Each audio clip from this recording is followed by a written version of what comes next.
Bendiciones para cada uno de ustedes. Para mí es un gusto saludarles nuevamente y darles la bienvenida a una edición más de Reavivados por su palabra. Hoy meditaremos en el capítulo número 27 del libro de Mateo. Con su rostro casi desfigurado, la sangre corría sobre su cuerpo. Los soldados habían golpeado sin clemencia a Jesús durante su arresto. Comparecía ante el concilio de los ancianos. Los discípulos impotentes observaban a lo lejos, en especial Pedro, quien lloraba amargamente por haberlo traicionado. En las manos de aquellos que el Señor había creado, hoy estaba sufriendo los golpes, los vituperios y también los insultos. Veamos cuáles son las lecciones que nos deja el mensaje de este día. Veamos la experiencia primero de uno de los discípulos de Jesús. Estamos hablando acerca de Judas. Los versículos 3 y 4 registran las siguientes palabras. Entonces Judas, el que lo había entregado, al ver que habían condenado a Jesús, sintió remordimiento y devolvió las 30 monedas de plata a los principales sacerdotes y a los ancianos. Les dijo, he pecado contra sangre inocente.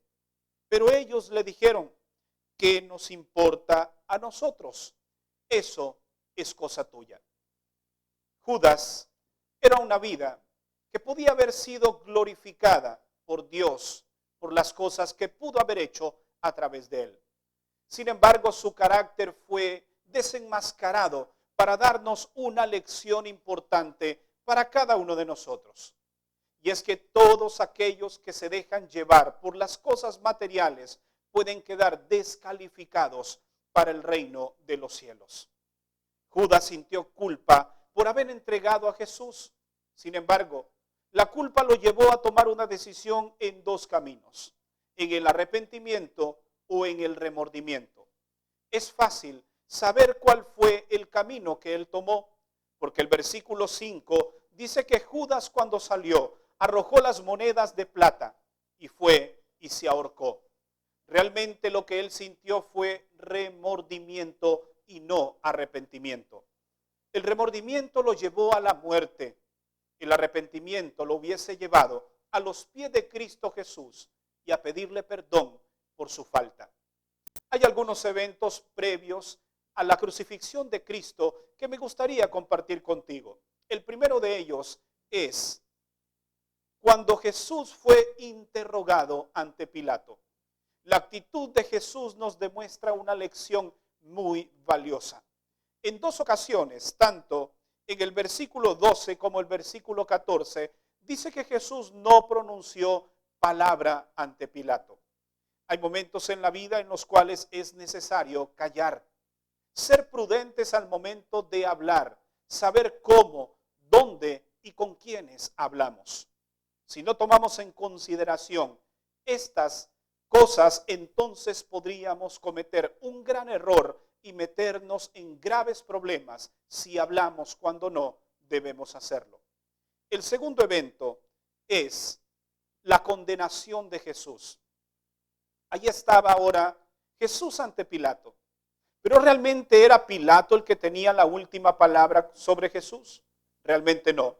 Porque la vida de Jesús estaba en las manos de Dios y nada podía detener el plan que Dios tenía con su Hijo en favor de la humanidad. Pilato cobardemente dejó que la multitud eligiera qué deseaban hacer con Jesús, ya que él no encontraba ninguna culpa sobre él. Entonces, él le dijo a la multitud, ¿a quién eligen? ¿A Barrabás o a Jesús? Aquella misma multitud que un día clamaba a Jesús como el rey, como el hijo de David, gritando, Hosana, gloria al Señor. Hoy estaban eligiendo por Barrabás. Y no solamente eso, también estaban gritando, crucificadle. Aquí aprendemos una lección muy valiosa. Y es que tenemos que aprender a tomar decisiones en la vida. Procuremos que nuestras decisiones sean buenas, porque recordemos que éstas traerán consecuencias terribles a nuestra vida y no solamente a nosotros, sino que también traerán daños colaterales. El tercer evento es la crucifixión de Cristo Jesús.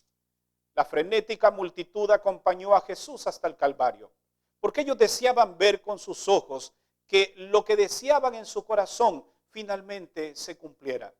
Y allí estaba Jesús colgado en un madero, totalmente desnudo.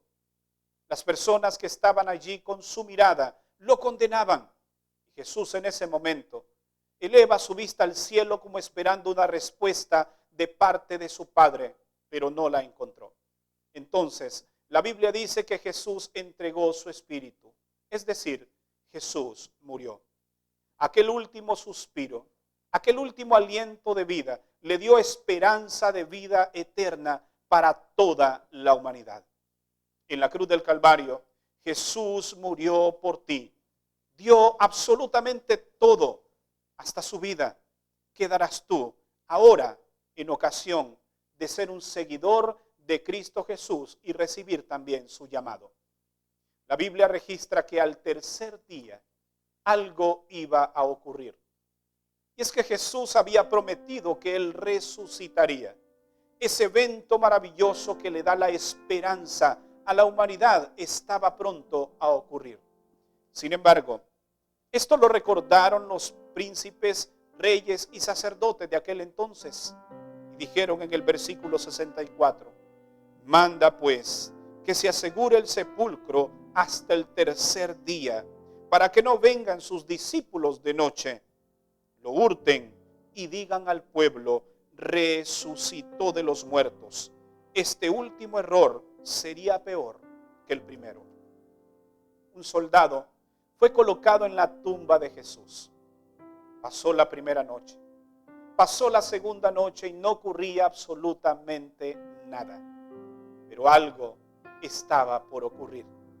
Lo descubriremos en el capítulo de mañana.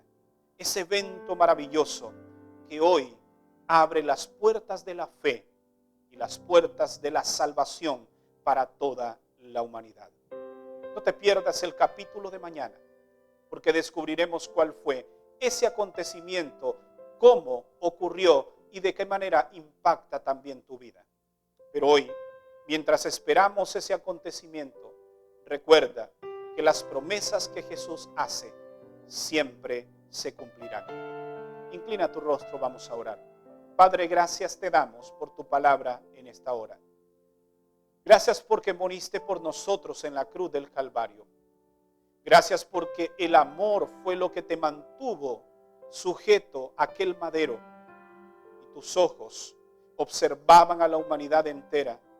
Y a pesar de nuestros errores en tu corazón, sabías que valía la pena cumplir la misión por la cual habías venido, a buscar y a salvar lo que se había perdido. Gracias por la salvación que nos regalas a través de tu sangre. Hoy la aceptamos y te alabamos y te glorificamos. En tu nombre oramos. Amén. Gracias por habernos acompañado en el mensaje de hoy. Recuerda que mañana estaremos nuevamente aquí para una vez más ser reavivados por su palabra. Que Dios te bendiga.